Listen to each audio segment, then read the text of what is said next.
ভাবে হেরে গেলে জীবন যেন থেমে যাবে, কখনোই না।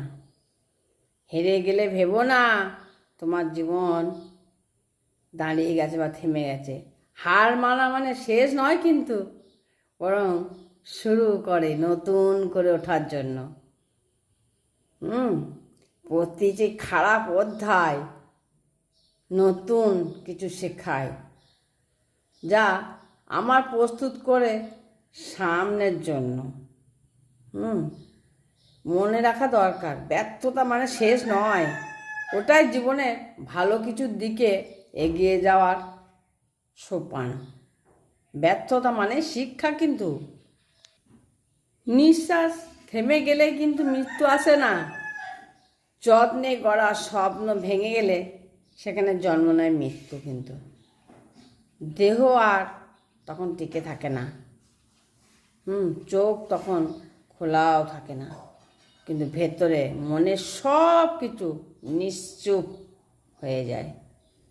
যখন মনে পড়ে মন মরে যায়, তখন বেঁচে থাকা শুধু নিয়মের মতো নয়, সেখানে আর থাকে না কোনো স্বাদ, থাকে না কোনো টিকে থাকার নামমাত্র আকাঙ্ক্ষা।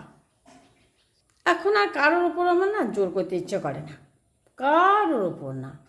অতিরিক্ত আঁকড়ে ধরতে ধরতে নিজেকে ভীষণ ক্লান্ত করে ফেলছি। যদি ভাগ্যে লেখা থাকে তাহলে আপনি আমার হয়ে থাকবেন, আর যদি কপালে না থাকে সেই লেখা, তাহলে জোর করে কাউকে রাখা যাবে না। কারণ ভালোবাসা জোর করে টেকে না, ভালোবাসা টিকে থাকে শুধু মনের টানে।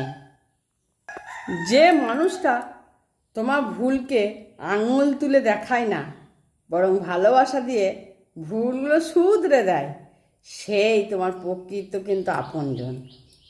যে মানুষটা শত ভুলের মাঝেও আমাকে আঁকড়ে ধরে রাখে, সেই আমার যোগ্য সঙ্গী। কারণ সত্যিকারের মানুষ কখনো ছেড়ে যায় না, বরং বারবার সুযোগ দিয়ে আমাকে আরও কাছে টেনে নেয়।